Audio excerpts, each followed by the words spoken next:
Bom, então, assim, eu acho que antes da gente responder as perguntas, o Juliano passa o vídeo e eu também acabei me esquecendo, tem um filmezinho do Boca, é um filmezinho rápido de uns 5 minutos que a gente podia apresentar, e aí depois a gente retoma para as respostas. Pode ser?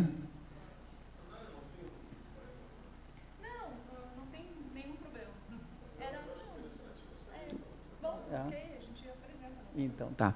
Então, quem sabe pela ordem, a Naira apresenta, depois o Juliano. Pode ser? Deixa eu passar aqui. Pois é só porque acho que eu tenho que abrir aqui. Tá. Então, deixa eu perdão, gente. Vou sair da frente. Não, fica à frente. Isso. É muito rapidinho mesmo. A gente fez o Andres Vince fez um breve apresentação do planejamento para 2016 do JA.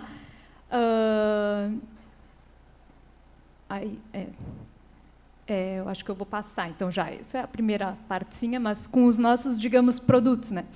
Isso são as fotos, a foto do dia do lançamento do JA, originalmente essa de 85, o primeiro exemplar, quando era ainda essa época dos intelectuais e tudo mais, e a gente, na comemoração dos 30 anos ali, com um ímpeto bastante semelhante. É ótimo, né? Pode passar, por favor, Juliano. Vou te alugar aí como... Bom, esse é o site do JA, que tem uma atualização diária, uma cobertura de temas aí frequentes, né? E que a gente está tentando impulsionar bastante. Pode passar, por favor. Depois a gente tem o Jornal de Bairro. Hoje o JA tem um único jornal de bairro, mas o JA já chegou a ter jornal de bairro, sei lá, em 10 bairros ou 15 bairros de Porto Alegre, inclusive uma edição para cada bairro, né?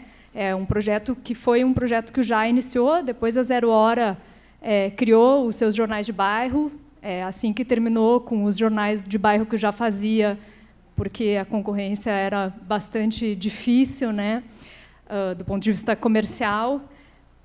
Eles terminaram com o projeto Jornal de Bairro e o JA voltou a ter já nunca deixou de editar o Jornal de Bairro, mas reduziu, e depois a gente voltou a ampliar, a Zero Hora voltou a fazer o seu projeto de Jornal de Bairro, que agora aparentemente está abandonado pela Zero Hora, mas a gente continua aí fazendo o Jornal de Bairro mais antigo de Porto Alegre, cujo responsável é o Matheus Chaparini, que está ali. Tem o Jornal de Bairro, são 27, né, Chapa? 27. É um pouquinho depois do lançamento do jornal já, né? Bom, esse jornal cobre uma cidade muito do ponto de vista mesmo da comunidade. Eu adoro trabalhar. Faz tempo que eu não escrevo, mas eu amo jornal de bairro. É o que eu mais gosto de fazer. Pode passar, por favor. Esse é o jornal já, digamos que seria o jornal de grandes reportagens, né? Um jornal de temas variados, mas que se propõe a fazer reportagens, primeiro, que não saem por aí, né? Ou seja, temas de meio ambiente, temas de, por exemplo, questões dos negros, que o Josué mencionou aqui, já foi capa do jornal já mais de uma vez. A intenção é voltar a editá-lo com uma regularidade, né, esse ano, e a sugestão, inclusive, é que a primeira capa seja dedicada ao Cais Mauá. Pode passar, por favor. Essas são as revistas, é um projeto mais recente, mais recente, aí já deve ter uns 8 anos, talvez, 7 anos. Ela foi, digamos, uma evolução do jornal. Ela começou como uma revista de variedades mesmo, assim, né, de grandes reportagens e tal, e depois a gente percebeu que o interessante seria fazer uma revista segmentada temática. Então, a ideia, a gente escolhe um tema e aprofunda ele num nível que não seja aquele nível árido acadêmico, por exemplo, energia. né? Um tema energético, é um tema super importante e tal, mas as coisas aprofundadas que se tem são muito feitas pela academia e às vezes são feitas para a academia, né? Então a ideia é traduzir isso e fazer com que isso seja acessível ao grande público, né? Mas isso, assim, aprofundando, né? Não fazendo coisas rasas. Então, a gente fez sobre, por exemplo, energia, infraestrutura. A gente fez uma série, que inclusive o Matheus Dias tem aí para vender, um kit antiditadura, que é sobre o golpe e os seus anos subsequentes, em 3 edições, com bastante aprofundamento e histórias super legais aí, contadas em algumas vezes pelos seus protagonistas. E a ideia, pode passar, por favor, Juliano, é fazer, então, uma sequência aí dessas séries temáticas, com algumas, por exemplo, seguir essa kit antiditadura aí com outros temas, né, outro enfoque, digamos, e também essas outras específicas aí sobre infraestrutura, né, ainda energia, a questão de estradas, hidrovias, porque a gente trabalha bastante essa questão de hidrovias, tem até um livro chamado Navegando no Rio Grande, saúde, enfim, né, seguir essa publicação, por favor, Juliano. Os livros, que pode passar já, esses são vários que a gente tem já publicados, e aqui são as reedições e os lançamentos que a gente está pretendendo fazer para esse ano. Esses dois, A Paz dos Farrapos e A Obra Completa do Simões Lopes Neto, são livros que estão esgotados, a gente pretende relançá-los. A gente, recentemente, no ano passado, relançou a História Ilustrada do Rio Grande do Sul, que é um livro que é um tremendo sucesso, é um livraço, eu recomendo para todo mundo, porque é como se fosse uma enciclopédia sobre a história do Rio Grande do Sul, contada de uma maneira bem simples, legal, que foge totalmente daquele estereótipo de Revolução Farroupilha, exclusivamente, né? Conta com bastante diversidade, digamos, a história do Rio Grande do Sul, e a ideia é fazer uma biografia também do Bento Gonçalves, que é um personagem, até hoje, bastante pouco conhecido e nunca biografado, né? Parece que tem uma edição da Assembleia Legislativa de uma biografia, né? Mas a ideia, então, é fazer esse livro, por gentileza. É isso. Na época que lançaram o Fórum Social Mundial, a gente criou esse slogan: outra informação é possível.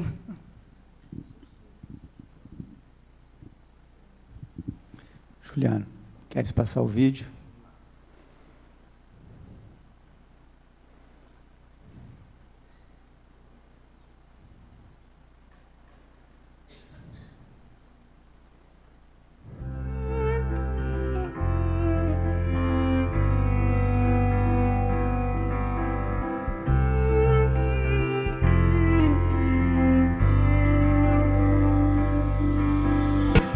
Sexta-feira é um serviço de entrega de produtos orgânicos na casa dos consumidores. Uma ponte entre a agricultura familiar, entre os produtores da região metropolitana de Porto Alegre, até a casa do consumidor. Mas a sexta-feira é muito mais que isso. A sexta-feira ela é uma ideia ou até um ideal, né? A gente tenta estimular o consumo consciente das coisas. Tu comprar uma coisa sabendo de onde ela vem, sabendo por que ela está ali.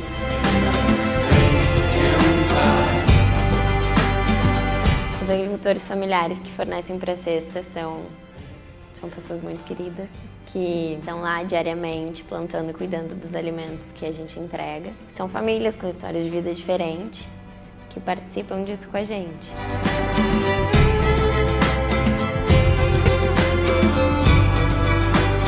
Usando a sexta-feira, além de ajudar a tua saúde, tu ajuda o meio ambiente e também o desenvolvimento da agricultura familiar local. Então a gente tem certeza que é feito com carinho, com amor, com cuidado, com a dedicação, com a preocupação com o meio ambiente também. A gente escolhe tudo que está de mais fresco, tudo que está de melhor naquele dia. Então a gente acredita que ele tem que ser comercializado de uma maneira especial e consumido de uma maneira especial.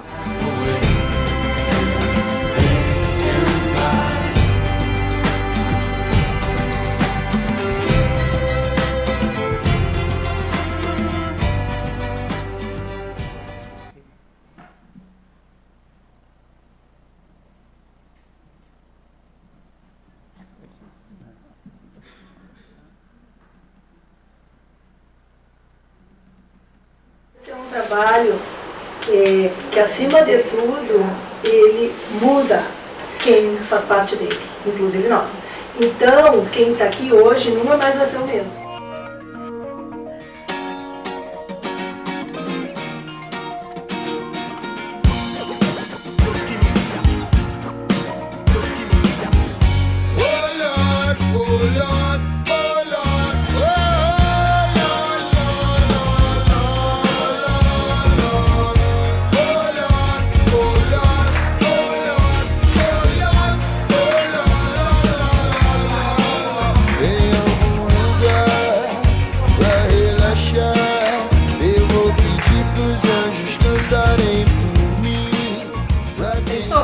Tem lágrimas, tem Xingadas, tem de tudo aqui, mas é uma coisa que quem entra não esquece. Eu aceito o conselho, te respeito, resolveu seguir. Criou o que hoje é o Boca de Rua, a linguagem do Boca de Rua, que você não encontra no A Zero Hora, você não encontra no Correio do Povo, você não encontra no Sul, você só encontra no Boca de Rua.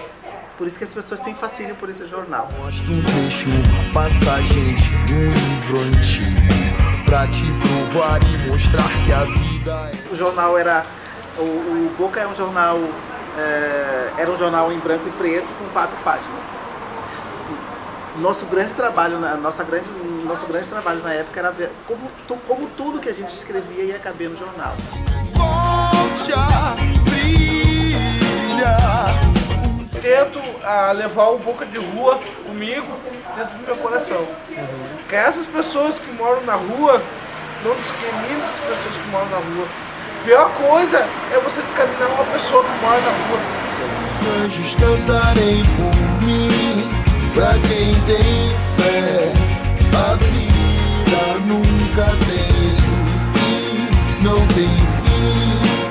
Em algum lugar pra relaxar, eu vou pedir pros anjos cantarem por mim. Tem quem trabalha no Boca de Rua e tem quem lê o Boca de Rua. Se a gente conseguir cruzar esses dois pensamentos, só pode dar coisa boa, é ou não é?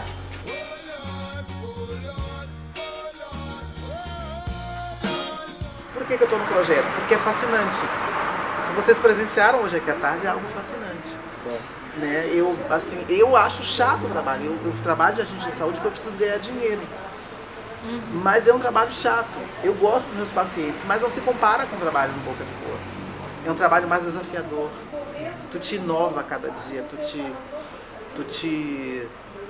É um projeto de leitura da estranheza do outro.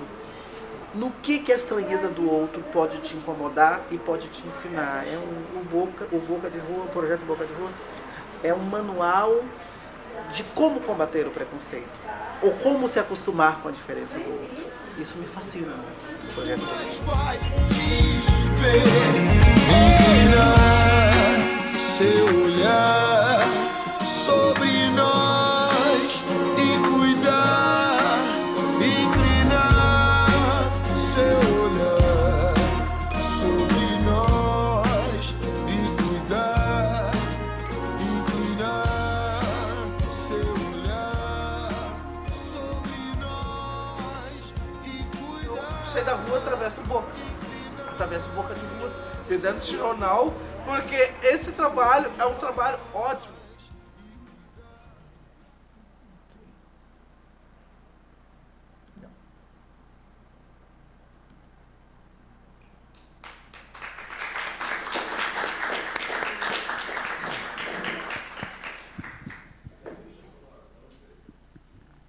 Foi do pessoal que fez o vídeo, não sei te dizer.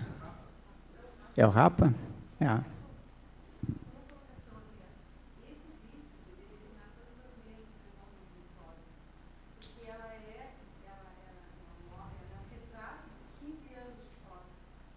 Sim. Exatamente. O jornal nasce junto com o primeiro fórum. Né? É uma boa sugestão.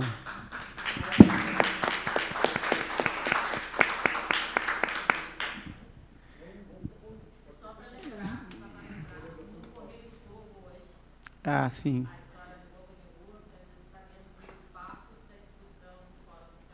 Isso, exatamente. Bom, alguma questão mais ou a gente passa para as respostas?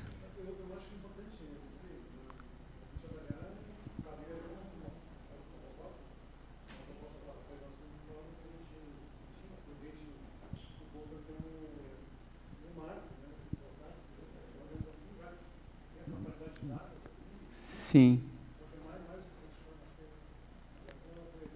Ok, tranquilo, acho que é. Tá bom? Concordado. A missão é sua.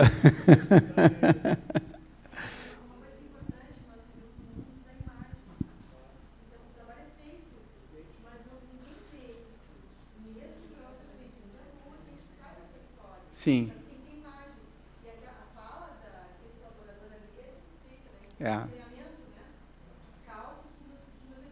Claro. O Reinaldo como se diz é a cereja do bolo, porque ele é um cara que tem uma capacidade de articulação, de conversa muito boa, então ele sempre representa sempre que tem que falar pelo boca, é o Reinaldo que vai falar, então ele é o nosso porta-voz. Bom, então eu vou passar a palavra aqui para a Naira, para que, na ordem, ela possa responder as questões que foram colocadas aqui. Bem, são vários temas e muitas notas que eu tomei aqui sobre cada fala das pessoas que vieram aqui, mas eu acho que tem uma palavra que o Antônio usou, que é fragmentação, que resume um pouco e unifica, contraditoriamente, né? Todas as questões que a gente abordou na mesa e aqui nas falas também, né? Quer dizer, essa fragmentação é o que fragiliza, né, todas essas iniciativas de alguma maneira, né? E é por causa dessa fragmentação, enfim, foi mencionado aqui a questão dos negros, a questão dos moradores de rua, a questão dos ambientalistas, enfim, esse público ele está realmente fragmentado e, embora tenha muitos interesses em comum, né, e vou fazer um lobby agora da minha atividade, mas eu acho que a comunicação realmente é a coisa que pode unir todos esses públicos, né? O jornalismo deveria ter esse papel, o que mostra como o jornalismo que a gente tem está errado, né? Porque ele não está fazendo isso, né? Aí tu pega o Boca de Rua desse trimestre e a manchete é a coisa mais importante dessa cidade, eu acho. Todo mundo está preocupado por que esse raio dessa ponte está abandonada há 1 ano e ninguém fala sobre isso. E aí vem o Boca de Rua e faz uma matéria sobre isso que nenhum jornal fez, né? É engraçado demais tu perceber assim como e isso mostra que o olhar do morador de rua ou de um apartamento ou de uma casa da zona rural ou da cidade, é o olhar do morador é o que mais importa e é o olhar do morador que deve ser priorizado ao invés do olhar, enfim, do oficialismo que tem que dar respostas, né?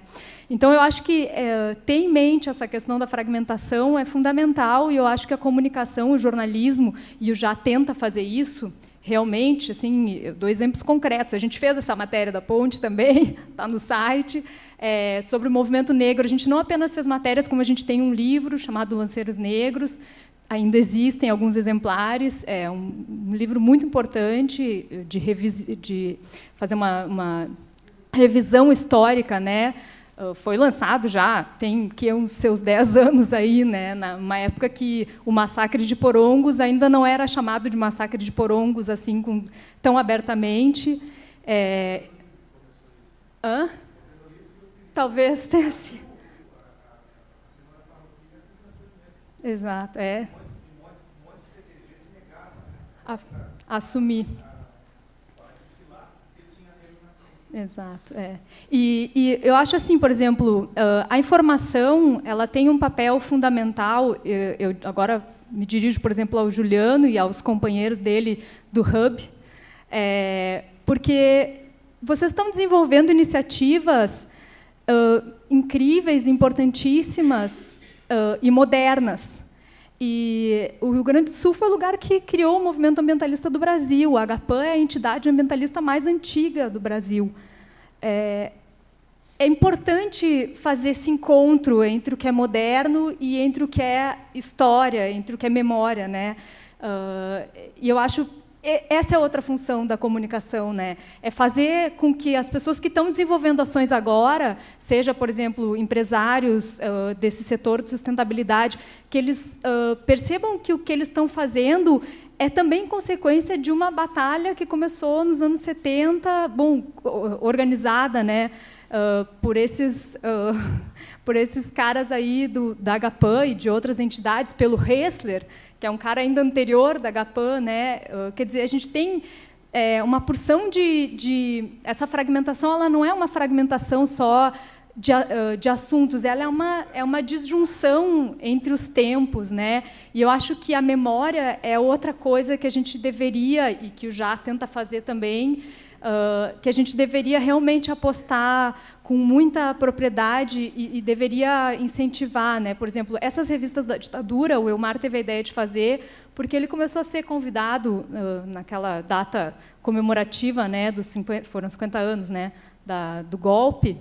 Ele foi convidado para fazer palestras em muitos lugares, porque o Elmar, que é o nosso comandante, ele fundou o Cojornal, que é um jornal, uma cooperativa de jornalistas que era um jornal importantíssimo durante a período da ditadura, porque dava um noticiário. Os jornalistas foram presos porque deram noticiários que não deveriam, né?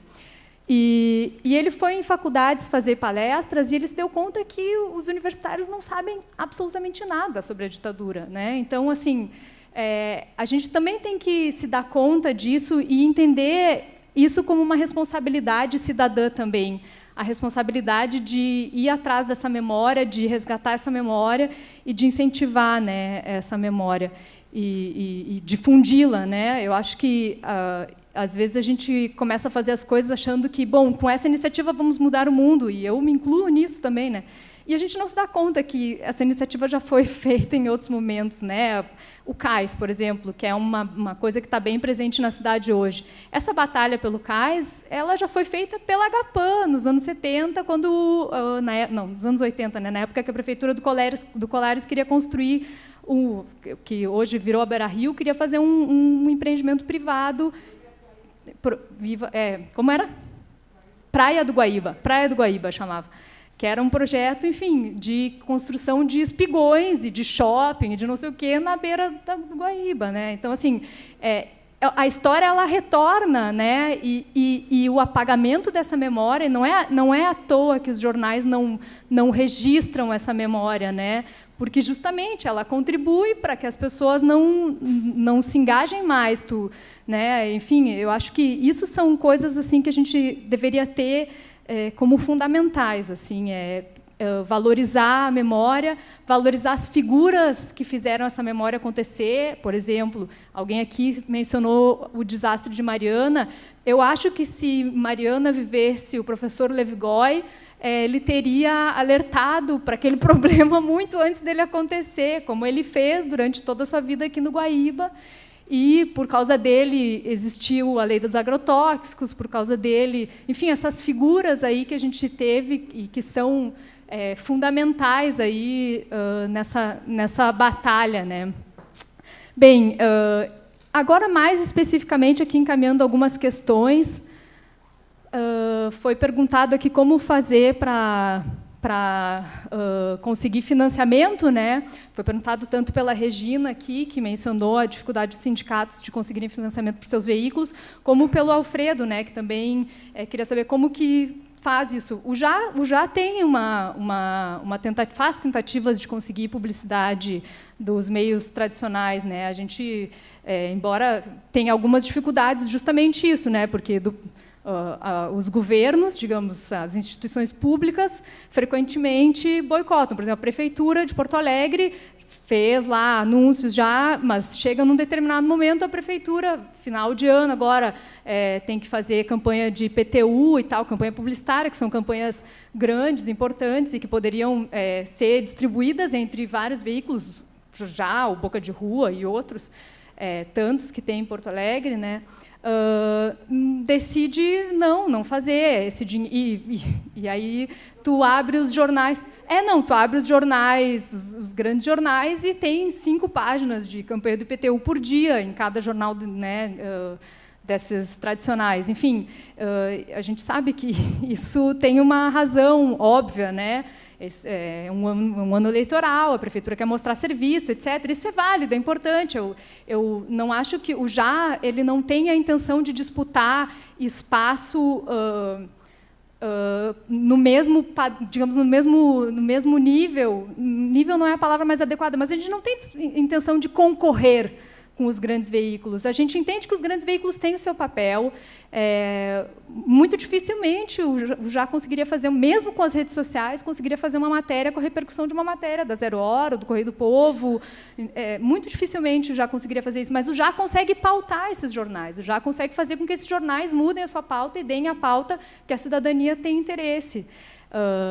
E a gente entende que são meios complementares, mas, por exemplo, a gente também acha que deveria, sim, existir uma maneira de garantir algum recurso para esses veículos alternativos, que, inclusive, foi objeto de uma lei, de um projeto de lei do, então, deputado Olibone, que fez um projeto de lei que chamava Lei das Mídias Locais, e determinava que um percentual, se não me engano, que eram 20% do valor total de publicidade estadual, deveria ser distribuído entre veículos de cunho local, comunitário, rádios, etc. Essa lei foi sancionada, foi aprovada na Assembleia, foi sancionada pelo governador Tarcísio Genro, acho que ano retrasado, né, 2014, e agora, por uma iniciativa de uma entidade que reúne jornais de bairro, que provocou o governo do Estado, porque a lei está aprovada e sancionada há 2 anos e nunca foi cumprida. Então, a Procuradoria-Geral do Estado se manifestou dizendo que essa lei ela é inconstitucional porque ela tem um vício de origem. Agora, depois que a lei foi debatida amplamente, com vários debates em fóruns de comunicação e chamando esses grupos, né, de pequena comunicação, menores e tal, para falarem, depois de aprovada na Assembleia, depois de sancionada e depois de 2 anos sem cumprir, então se descobre que lá, na sua origem, ela teve um problema, né? Então,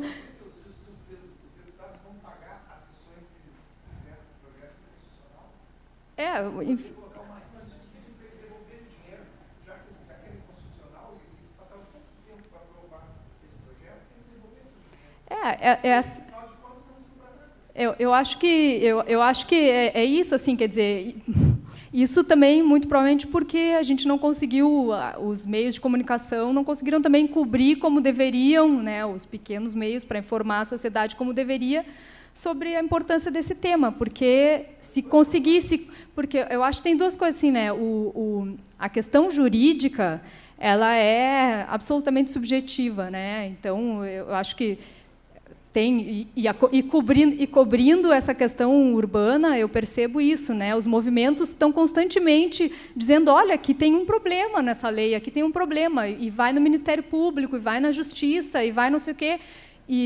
Quer dizer, e aí, por algum advogado, alguém lê lá e diz, não, isso aqui tá, e dá um jeito de afastar esse questionamento, né? Então, eu acho que, sim, as iniciativas jurídicas são importantes, mas eu acho que a mobilização política, da qual que tem na informação e na comunicação um poderoso sustentáculo, é fundamental, né? E eu acho que é isso. Eu acho que a primeira coisa é entender que a sua causa não é a única, né? Que as outras causas têm relação e são importantes e se relacionar com elas de alguma maneira, sei lá. Eu sempre sugiro para as pessoas que dizem, como é que eu posso ajudar o JA e tal. Compartilha as matérias, entra no site, te proponha, vou entrar no site do JA uma vez por semana, que seja, né? a gente vai ter mais fluxo de gente lendo, as pessoas vão ler e vão ver, pô, que coisa importante, eu nem tinha visto isso aqui, né?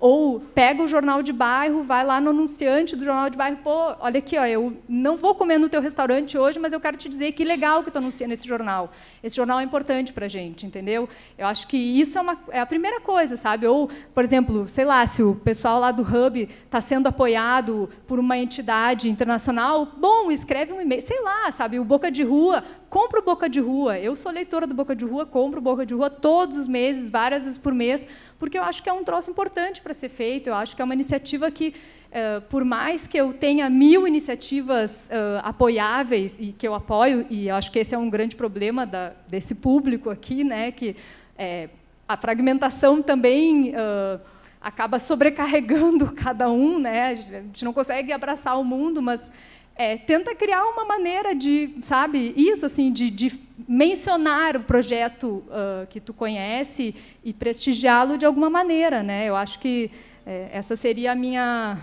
Olha aqui, o meu despertador está avisando que o lixo seco vai passar daqui a pouquinho lá em casa. Então é isso, acho que tem um monte de coisas aqui que eu queria falar, mas acho melhor passar. Bom, o Já, sim, é absolutamente favorável a discutir, a ajudar e a ouvir e a pautar a questão das barragens, ou, enfim, esses coletivos todos, ou a HPAN, com a sua coluna, esses coletivos todos devem procurar o Já, propor ideias, não só de pauta, mas de produção de conteúdo mesmo, né? A gente é um grupo minúsculo, então a gente realmente precisa dessa colaboração, é fundamental para a gente, né? Nos mantenham atualizados. Obrigada. Obrigado, Naira. Juliano, te passo para que tu respondas às indagações da plateia.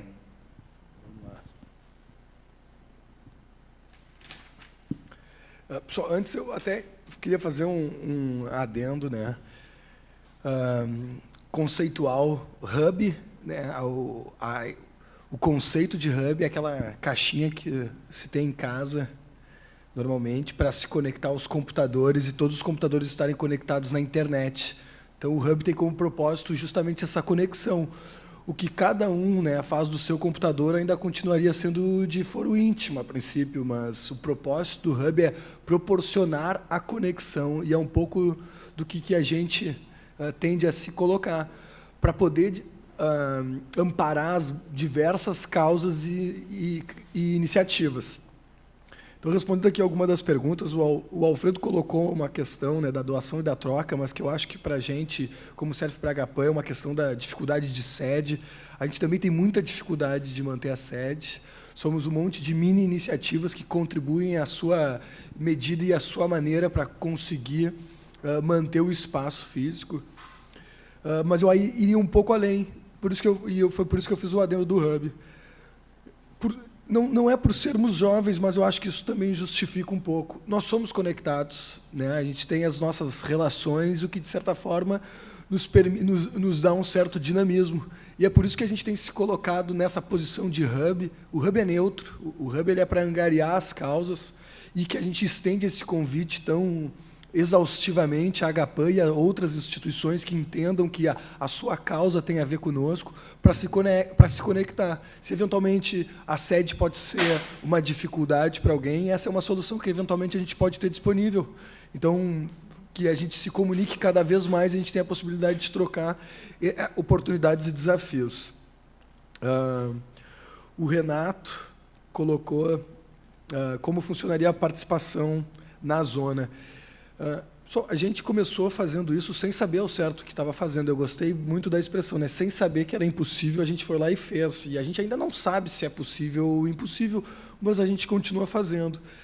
E a gente tem criado esses workshops justamente para abrir como uma forma de canal e de comunicação com aqueles que querem se envolver, aprender e contribuir. Acho que a gente, por uma dificuldade... Deixa eu marcar aqui, senão vou começar a responder as perguntas 2 vezes aqui, né? Acho que a pergunta do Vince... É Vince? A pergunta do Vince, como vender os produtos do Hub... Do Já, perdão. Entendi. Como vender os produtos do Hub? Eu acho que o Hub, enquanto coletivo, não tem obrigação de vender os produtos de ninguém. Todo mundo que está lá dentro, de certa forma, ou a grande maioria das pessoas que estão lá dentro são empresários e tem a obrigação de vender os seus próprios negócios. Eu acho que é da natureza de qualquer pessoa que se disponha a empreender, tentar se vender. Mas cabe ao Hub, sim, criar uma comunicação unificada, institucional, não para vender o equipamento de reciclagem de água que a gente tem lá dentro, mas para vender a importância do compromisso com o uso racional dos recursos hídricos. Ou não para fazer propaganda da sexta-feira que vende os produtos orgânicos, mas para mostrar a importância de uma alimentação saudável e da relevância de se observar o produtor local. Então, eu acho que o Hub tem uma função mais nesse sentido institucional. Então, hoje, a gente não vende os produtos do Hub, mas também a gente não se vende. Então, eu te confesso que te escuto, Naira, falar, e acho que isso é muitas oportunidades que a gente tem para explorar, porque nós somos lá dentro produtores de conteúdo, tem mestres, tem doutores, e tem pessoas que conhecem realidades que outras pessoas não conhecem, que eventualmente podem ser curiosas, né, para conhecer. Eu vou juntar a pergunta da Regina e do Leonardo, né, em relação ao bairro Floresta, mas o porquê que a gente escolheu aquela zona, é uma zona que engloba, de fato, o 4º Distrito e a Zona Criativa, mas também pega um pedaço do bairro Independência. Na verdade, o 4º Distrito nem tanto, né, Naira? O 4º Distrito está passando por um processo de revitalização interessantíssimo, é onde tem uma concentração gigantesca de prostituição e drogas ali. Muitos dos prédios são ocupados por prostitutas e por traficantes perto da Voluntários da Pátria, da Farrapos, São Carlos, ali tem uma zona de travestis. E por que escolhemos lá? Não podemos negar que existem algumas conveniências. Tem uma densidade populacional interessante, mas, muito mais do que isso, tem uma densidade de uma comunidade ativa e militante e independente. Em que parece que agora o Estado, né, e o município estão querendo dar bastante atenção para o 4º Distrito, e isso pode virar uma oportunidade. E não. Esse projeto de vocês está ligado ao Porto Alegre 2020? O nosso, especificamente, não, mas já gostei. É bom? Tu recomendaria? Não, eu fiz a pergunta se está ligado. Não, nós, diretamente, não. Superficialmente, perdão.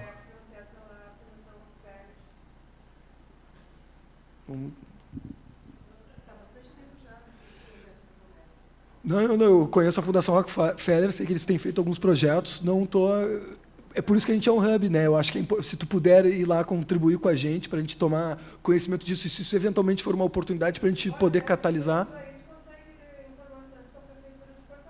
Não, já. Sim. Eu confesso que não tenho nenhuma afinidade com eles, mas se for uma ajuda que eles estiverem oferecendo e eu não tiver que dar nada em troca, eu acho que é um pouco das contrapartidas que a gente tratou aqui, por favor, eu quero, me interessa. Uma muito curta, Juliano. Uma coisa importante que o Juliano falou aqui, eu queria chamar a atenção, sublinhar isso como jornalista, porque eu usaria isso numa matéria. O Juliano falou, o bairro Floresta está passando por um processo de revitalização imenso, há bastante tempo, e isso é iniciativa cidadã. E agora, muito recentemente, a Prefeitura propôs um projeto de revitalização para o bairro Floresta, que já está sendo revitalizado pela cidadania, né? Quer dizer, e a revitalização do bairro Floresta, quando ela estiver no seu pleno, ela vai ser... mas ela vai ser um mérito da Prefeitura, porque o oficialismo vai dizer, porque os jornais vão dizer, olha que maravilha o que a Prefeitura fez no bairro Floresta, entendeu? Quando quem está realmente revitalizando esse lugar são as pessoas que resolveram investir lá, né? Assim, isso eu acho que é uma coisa que a gente precisa se dar conta, né? O quanto o discurso o discurso que a gente toma como verdadeiro é o discurso oficial, né? E como a gente, por causa desse problema de comunicação e de jornalismo, a gente não enxerga que, na verdade, são as pessoas que estão fazendo isso, né? Não são os poderes. Os poderes vêm a reboque disso, né? Mas, então, até complementando dos motivos por que a gente escolheu a zona ali, porque tem essa comunidade ativa, nós não somos os únicos coletivos, né, no nosso caso, de empresas ligadas a desenvolvimento socioambiental, mas tem outros coletivos ligados à arte e cultura, tem outros coletivos ligados. Bem, são N com diversos negócios e são uma comunidade ativa e que fazem pelo bairro Floresta. Então, a gente entende que, no momento de se unir para juntar esforços e ganhar essa representatividade, o bairro se mostrou um local estratégico. O que, por óbvio, né, Regina, não implica que a gente não tenha um olho atento às necessidades das outras regiões de Porto Alegre. Tu colocou da questão de infraestrutura, e eu acho que é crítico. E eu acho que essa poderia ser uma excelente provocação para a gente largar para um coletivo organizado, como a gente tem tentado, pelo menos, para pensar formas que não dependam do poder público, para a gente pensar a infraestrutura não só para o bairro Belém Velho, não só para o bairro Belém Velho, mas hoje, estrategicamente, por uma conveniência, a verdade é essa, lá se tornou um local razoável. Mas não foi escolhido por um ou dois, né? Na verdade, esse movimento e o curso que a gente fez foram muitas pessoas e a gente fez muitas caminhadas noturnas. É por isso que, criteriosamente, se incluiu ou excluíram algumas ruas, porque eventualmente contemplavam alguma vizinhança que não se mostrou aberta à iniciativa ou negócios que não estavam dispostos a se engajar. Então, a gente foi delimitando a área justamente por identificar que, dentro da zona, quem estava próximo, conectado à iniciativa, se sentiria pertencente a isso. E eu acho que vem a reboque toda a questão do bairro Floresta. Essa ação articulada já prevê, por exemplo, a revitalização da Praça Florida, que fica em frente ao Hostel Boutique, que na Rua São Carlos, se não me engano, uma quadra depois da Ramiro, não vou lembrar o nome da rua, que eles estão com um trabalho interessantíssimo de revitalização. Eles tiveram muitos problemas antes com os travestis que ficaram na rua. Hoje, os travestis se sentem acolhidos, se sentem até mais seguros. Conseguiram, com o bom senso, conciliar as atividades comerciais e profissionais. E hoje a gente tem um projeto coletivo de revitalização da praça, com uma árvore de painéis solares, que tem, quem sabe, com sorte, dependendo da tecnologia que for possível embarcar ali, iluminar a praça inteira e começar a transformar esse tipo de iniciativa em símbolo da cidade, querendo ou não, é a entrada do município, é entre o aeroporto e a rodoviária, e acaba que vira uma vitrine para a cidade de Porto Alegre. O Antônio comentou algo que eu acho que vale a pena ser frisado, que é unificar para lutar, e eu acho que é um pouco disso que a gente tem que se propor. Acho que a gente precisa unificar as diversas causas que a gente tem aqui para dar relevância para todas elas, independente das bandeiras que a gente tenha. E aí, Leonardo, termino aqui dizendo que poderia quase que garantir, não consigo imaginar o nosso coletivo e os coletivos que compõem a zona e as empresas e os negócios que estão na zona se negariam a, né, mas desafio aceito. Acho que a gente tem condições, ainda mais se forem só 5 votos, de transformar a cidade numa cidade livre de transgênicos. Acho que pode aumentar essa agora. Vocês fazem um trabalho coletivo, com certeza. Eu não vejo nenhum problema em começar em qualquer lugar. E começar em algum lugar. Tem um exemplo que outros lugares possam fazer. Eu começaria no meu bairro.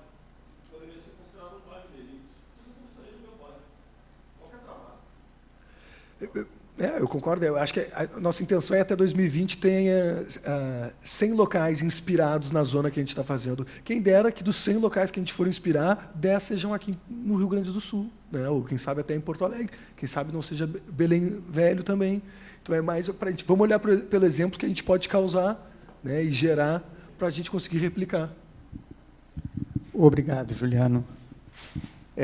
Bom, então passo eu agora a responder algumas questões. Espero que eu tenha resposta para todas. O Alfredo coloca a questão da sede, né? Então, assim, a Alice, nós inscrevemos um projeto no Google. O Google tinha um projeto para organizações sociais, o valor bem expressivo, são 2,5 milhões.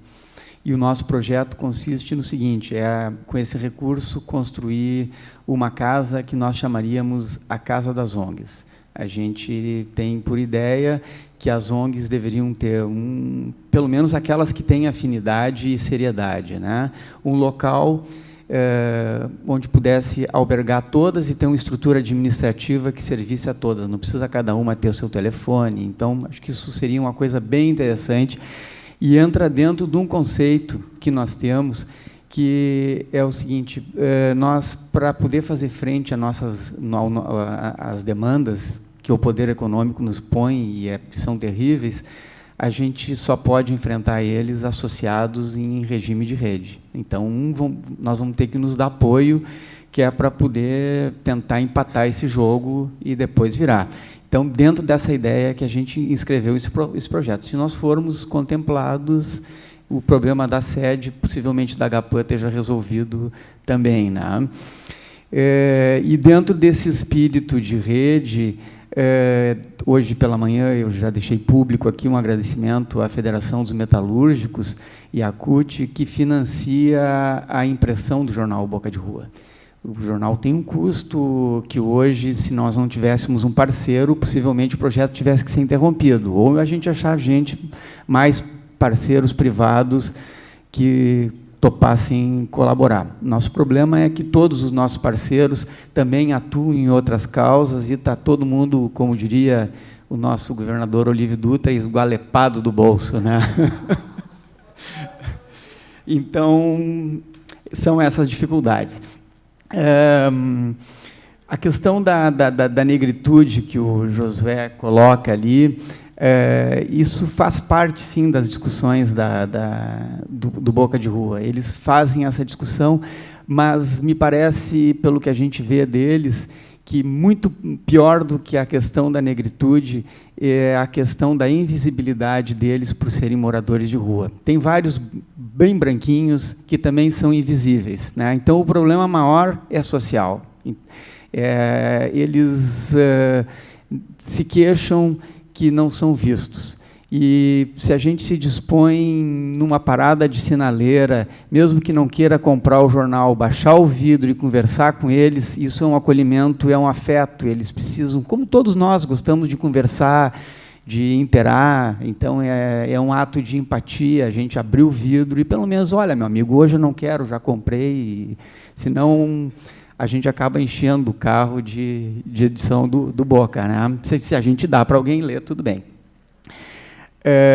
A questão dos alimentos da cesta, né, que não me lembro o nome da Bárbara colocou aqui, eu não tenho como responder agora aonde poderia ser entregue isso, porque isso é um problema. Como eles não têm casa, e as reuniões do Boca, as reuniões de pauta são feitas sempre às terças e não às sextas, eu teria que ver com a Rosina e com quem trabalha com eles, de que forma a gente poderia colher esse excedente e repassar para eles, e também se, de alguma forma, isso resolve, porque eles vão ter que guardar na praça, isso, nos lugares onde eles vivem, né?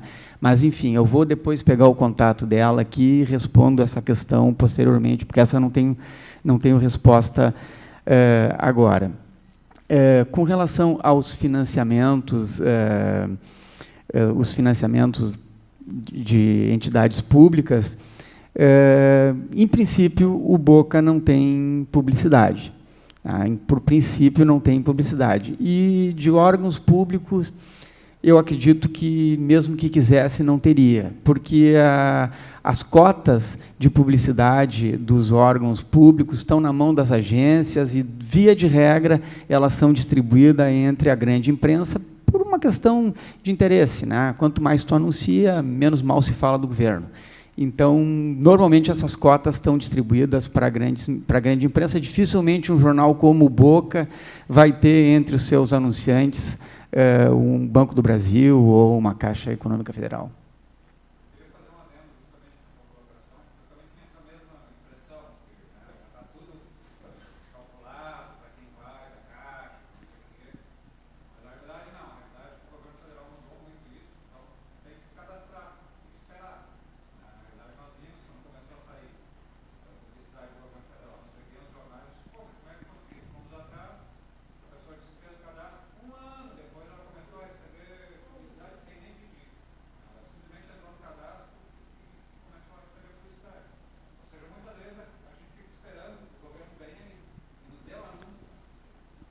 Sim.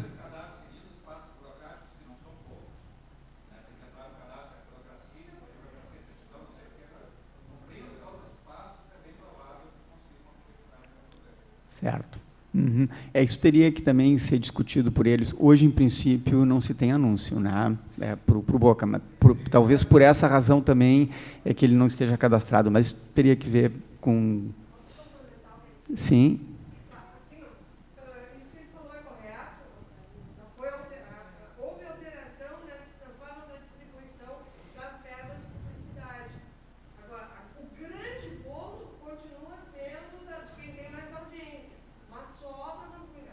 Sim.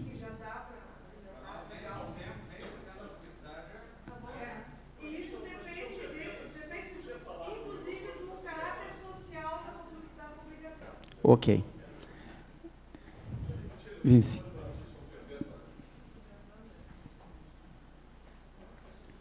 Bom, então, para quem não ouviu, o sistema de distribuição da publicidade federal mudou, então eles estão democratizando. É questão de fazer um cadastro,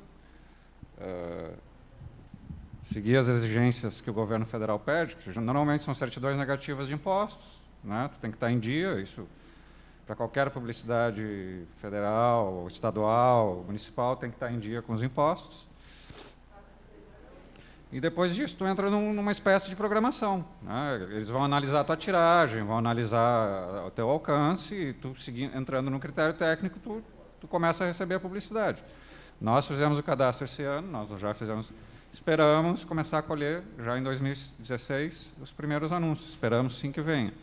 Eu vou aproveitar essa deixa para colocar uma questão que eu acho que passou batido aqui, ele comentou, mas não houve comentário por parte dos grandes anunciantes.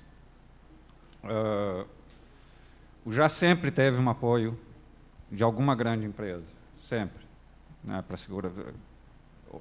A gente segura as pontas ali com os leitores e tal, mas a base, a sustentação mesmo, teve um tempo que foi a Aracruz, teve outro tempo que foi a Copesul. Agora acabou esses tempos, agora estamos sem pai nem mãe, estamos procurando por alguém que nos adote. E como isso influencia no nosso trabalho jornalístico? É muito simples responder, não influencia. No momento em que... E é uma coisa muito difícil de lidar. Não é uma coisa simples. O cara... Daí tu vai fazer uma matéria e pá, mas o cara é nosso anunciante, o cara nos apoia. Fazemos na mesma. E nunca recebemos uma queixa. Inclusive, quando a Copesul, que era nosso maior apoiador, entrou num sistema em que a Braskem ia engolir ela com uma grande maracutaia, o Já denunciou mesmo, mesmo sendo a Copesul que nos financiava. A gente publicou falando que estava acontecendo uma picaretagem na Copesul, como de fato aconteceu, e perdemos um anunciante, perdemos o nosso apoiador, mas enfim, o Já hoje, mesmo com esses grandes apoiadores, nunca chegaram assim, não queremos que saia isso, nunca demos. Eu acho que é questão de não dar margem para isso acontecer, né? Não é evitar aquilo, se o senhor quiser a gente tira, né? É não pegar, desculpe o termo, não abrir as pernas, né? Segurar para não se deixar vender, porque aí tu fica querendo agradar o anunciante, não vou fazer essa matéria porque o cara vai ficar bravo, vai tirar o apoio. Azar se ele tirar o apoio. Se ele tirar o apoio, ele está demonstrando que ele tem culpa no cartório. Então a gente paga para ver, a gente bota as cartas na mesa e se a pessoa quiser te retirar o apoio, fica à vontade para isso. Então, obrigado. Eu vou fazer um complemento micro. Eu acho que, por essa razão, fundamentalmente, que o financiamento coletivo é indispensável, né? Porque é a única maneira de tu garantir que, embora exista um eventual patrocinador privado ou público, né? Um governo ou uma empresa de um projeto, a única maneira de um veículo de comunicação peitar e dizer vamos nessa, mesmo que incomode quem nos financia, do ponto, né, o grande financiador, uma empresa ou um governo, é ter a participação do público, por essas duas razões que eu coloquei antes. Primeiro, bom, porque tu vai ter alguma fonte de renda garantida, que tu sabe que com aquilo ali, é menos, mas tu pode contar. E acho que, fundamentalmente, porque empodera os jornalistas num sentido de fazer realmente uma cobrança, estabelece uma relação de parceria e de suporte mútuo entre os veículos de comunicação e a cidadania, que eu acho que é a grande coisa, mais do que a grana mesmo, acho que é a grande coisa que impulsiona o JA e que provavelmente conferiu ao JA essa independência, apesar dos seus patrocinadores, né? Bom, então, seguindo, o José também pergunta que a gente defina o que é público e o que é privado. Acho que é fácil e é simples de ver aí. O que eu vejo na prática, ao longo dos anos, é o seguinte: público é o lucro. Aliás, público é o prejuízo. E o lucro é o privado. Então, assim, socializa o prejuízo e capitaliza o lucro. É isso que a gente tem visto. O banco está mal, vai dar problema social, vai dar gente demitida, bota dinheiro no banco. Inclusive, vi um post no Facebook muito bom que dizia o seguinte: se o Rio Doce fosse um banco, ele estava salvo. Então, basicamente, é uma inversão, né? O negócio vai mal, o poder público tem que entrar para salvar, e aqui, para não ir longe, aqui no Rio Grande do Sul, a gente tem esse exemplo de banco, o Sul brasileiro quebrou, tiveram que botar dinheiro público, privatizaram, quando ele estava bom, entregaram de novo para a iniciativa privada. Então, esse filme é conhecido, né? Respondendo o Leonardo, quantos?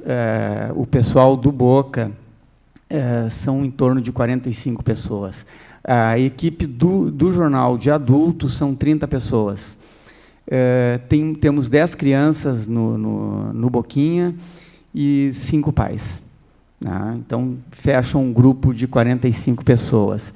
A coluna, para contemplar esse pai, esse bendito fruto, passou a se chamar Coruja e Companhia, apesar do o nome Mãe Coruja ser muito bom mesmo. E, com relação à parceria com esse grupo dos parceiros da Alice, dos artistas, para fazer a discussão de uma área livre de transgênico, é só uma questão da gente levar esse assunto.